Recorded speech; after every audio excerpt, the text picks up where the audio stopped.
एकांत के लिए अपने घर से निकलकर बनारस में बाबा का एक दोस्त था, वो अकेला रहता था और बहुत बड़ा मकान था उसका। तो बाबा एकांत के लिए वहां चले गए इसी खोज में कि वो लाइट कौन है, वो माइट कौन है। और जब एक दिन ध्यानावस्था में बैठे थे ये बाबा, तो उस परमात्मा ने फिर इनको लगातार साक्षात्कार की, जैसे कि झड़ी चालू कर दी, क्योंकि इनके द्वारा परमात्मा का कार्य धरती पर शुरुआत होनी थी। तो इस व्यक्ति को उस निराकार शिव ने हर चीज दिखाई, हर चीज दिखाई।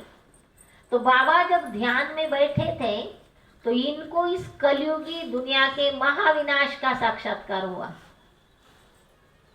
इतना भयंकर महाविनाश इनको दिखाया परमात्मा ने कि चारों तरफ प्रकृति के पांचों ही तत्व, उनको गुस्सा आ गया है। पृथ्वी, जल, अग्नि, वायु, आकाश, पांचों को गुस्सा आया है और ये पांचों तत्व क्रोधित होके तहस नहस कर रहे हैं। आज देखो, एक बाढ़ आती है तो कितनी तबाही मच जाती है। एक तत्व, एक जल तत्व अगर गुस्सा आता है तो कितना तबाही मचा देता है। एक भूकंप आता है तो कितनी तबाही हो जाती है। परमात्मा ने इनको बताया कि ऐसा समय धरती पर आना है जब ये प्रकृति पाप की इतनी आती होनी, इतना पाप बढ़ना है, तो प्रकृति के पांचों ही तत्वों को गुस्सा आएगा। एक तरफ भूकंप आएगा, एक तरफ बाढ़ आएगा, एक तरफ आग लगेगी, एक तरफ तूफान मचेगा, भूकंप आएंगे और इंसान त्राही त्राही करेगा। उसी दृश्य में परमात्मा ने इनको दिखाया कि आसमान से आग के गोले बरस रहे हैं, बम। उस वक्त सन 1937 में बम नाम की चीज का निर्माण ही नहीं हुआ था। दूसरा विश्व युद्ध हुआ तब बम का प्रयोग किया गया है। सन 1937 में निराकार शिव ने इनको दिखाया कि आसमान से आग के गोले बरसेंगे, माना बम बरसेंगे। तब बम शब्द नहीं था, लेकिन बाबा को भगवान ने दिखाया है और कैसा इंसान त्राही त्राही होके मरेगा। और तीसरा दिखाया कलयुग के विनाश का कि ग्रह युद्ध होंगे, घर घर से लेकर विश्व स्तरीय युद्ध। आज देखो, गांव में भी पार्टियों के कारण युद्ध है। दो भाई भाइयों में, भाई भाई में भी दो पार्टी के होंगे तो वो भी लड़ रहे हैं। राज्य राज्य में भी युद्ध है, देश में भी युद्ध है। तो भगवान ने कहा ग्रह युद्ध होंगे, लड़ाई, मारा मारी, काटा काटी और खून की नदियां बहेगी। आज से 85 वर्ष पूर्व श्री बाबा ने इनको, पिताश्री को ये दृश्य दिखाया कि ऐसा कलयुग का महाभयंकर अंत होना है और कैसा लोग इंसान त्राही त्राही हो रहे हैं और बिंदियां निकल निकल के, माना आत्माएं निकल निकल के ऊपर जा रही हैं। तो ऐसा दृश्य परमात्मा ने इनको दिखाया। जब बाबा ने ये दृश्य देखा तो इसने कहा, हे प्रभु, बस कर, देखा नहीं जाता है। साधारण मानव था ना। आज देखो, अपने परिवार में अगर किसी अपने एक निजी व्यक्ति की मौत होती है ना, चाहे वो कितना ही बुजुर्ग क्यों ना हो, लेकिन अगर अपना निजी होता है ना तो अपने को कितना दिन खाना अच्छा नहीं लगता है। और अगर किसी की जवान मौत हो तो इंसान को इतना वैराग्य आता है, इतना वैराग, सोचते क्या है जिंदगी, शमशानी वैराग आता है। लेकिन कितना समय के लिए आता है? थोड़े समय के लिए, अल्पकाल का, बाद में जैसे थे। तो अपने को एक मौत देखते हुए भी इतनी परेशानी अनुभव होती है।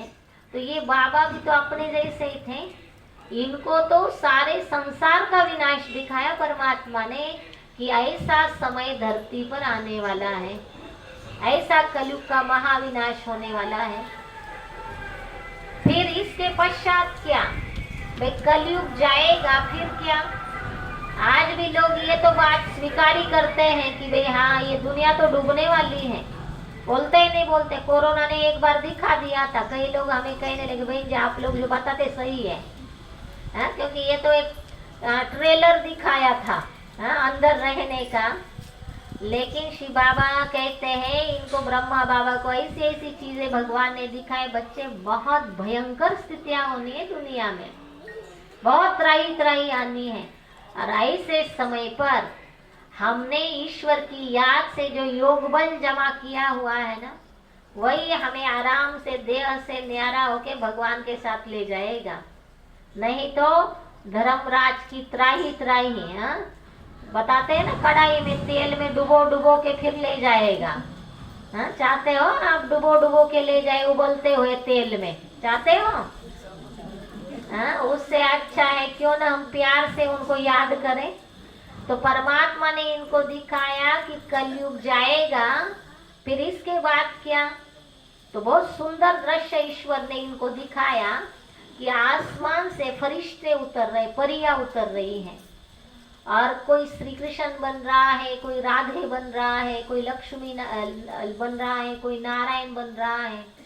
और इतनी सुंदर दैवी दुनिया जिसको अपन कहते हैं वैकुंठ, हेवन, पैराडाइज, जहाँ दूध घी की नदियाँ बहती थी, सोने की चिड़िया था भारत, जहाँ मानव देव समान था, श्री कृष्ण की दुनिया, इतनी सुंदर स्वर्णिम दुनिया बाबा को दिखाई और इनको प्रेरणा दी कि ये कलयुगी रात्रि समाप्त होनी है और अब यहाँ सतयुगी दिन निकलना है। हाँ, ये नरक खत्म होके यहाँ स्वर्गिक दुनिया आनी है, और ऐसी स्वर्ग की स्थापना के निमित्त तुमको बनना है। परमात्मा ने इनको माध्यम बनाया कि करन करावन हार मैं हूं, लेकिन निमित्त तू बनेगा। तो स्वयं निराकार शिव ने इनको हर बात स्पष्ट कर दी कि बच्चे, जैसे रात के बाद दिन का आना निश्चित होता है, भाई कोई माने या ना माने, उसी प्रकार ये काल चक्र के सतयुग, त्रेता, द्वापर, कलयुग, कलयुग के बाद फिर सतयुग का आना निश्चित है। भाई हमारी बुद्धि चाहे इस बात को स्वीकार करे या ना करे, लेकिन जैसे रात के बाद दिन उगता है, कलयुग जाके सतयुग आना है, क्योंकि हर चीज की अति होती है तो उसका अंत निश्चित होता है। तो हम कह रहे हैं ना, कितनी पाप की अति हो रही है। आज से 50 साल पहले चले जाओ, 60 साल पहले आप अपने बचपन में जाओ, 70 साल पहले जाओ, तो हम क्या कहते हैं कि भाई लोग बहुत अच्छे थे, परिवारों में बहुत एकता थी, आपसी बहुत स्नेह था, प्यार था, एक दूसरे के प्रति सहयोग की भावना थी। कहते इंसान को क्या हुआ है पता ही नहीं। अब आदमी से आदमी डर रहा है, इंसान से इंसान डर रहा है। हाँ, देख तेरे संसार की हालत क्या हो गई भगवान, कितना बदल गया इंसान। हाँ, सूरज ना बदला, चांद ना बदला, ना बदला रे आसमान, कितना बदल गया इंसान। क्या बदल गया इंसान में? हाँ, कोई 2 नाक तो नहीं आए हैं, 2 आंखों के बजाय 4 आंखें तो नहीं लगी हैं, कोई एक्स्ट्रा सींग तो नहीं आए हैं अपने को। कितना बदल गया इंसान। कहाँ बदला है वो? शारीरिक आकृति में नहीं बदला है, विचारों में बदला है। बुराइयां इतनी अधिक आ गई कि बस स्वार्थ भाव, स्वार्थ की भावना, ईर्ष्या की भावना, बदला लेने की भावना, किसी को गिराने की भावना। तो हम सभी आत्माएं अब मैली हो गई हैं, बहुत मैली। तो जैसे कि पाप की अति हो रही है, तो शिव बाबा ने इनके तन में प्रवेश किया। अब जैसे ये दादा लेखराज, इनको शिव पिता ने नाम दिया प्रजापिता ब्रह्मा, क्योंकि हम सभी क्या कहते हैं कि सृष्टि के आदि देव या आदि पिता ब्रह्मा बाबा है। मानते हैं इस बात को? सृष्टि के आदि पिता ब्रह्मा है। और हम भारतवासियों को ये भी पता है, कहते ब्रह्मा जी इस सृष्टि की स्थापना करते हैं। ब्रह्मा जी ने ये दुनिया रची है, ऐसा बोला जाता है। तो ब्रह्मा बाबा के माध्यम से निराकार शिव नई दुनिया की रचना करते हैं। तो स्वयं शिव ने इनका नाम दादा लेखराज परिवर्तन करके प्रजापिता ब्रह्मा रखा और ब्रह्मा के मुख द्वारा ज्ञान दिया। और जो ब्रह्मा के मुख द्वारा दिया गया परमात्मा का ज्ञान सुनते हैं और अपने आचरण में लाते हैं, उनको नाम मिला ब्रह्मा कुमार और ब्रह्मा कुमारिया। तो ब्रह्मा कुमार और कुमारियों का मतलब क्या होता है?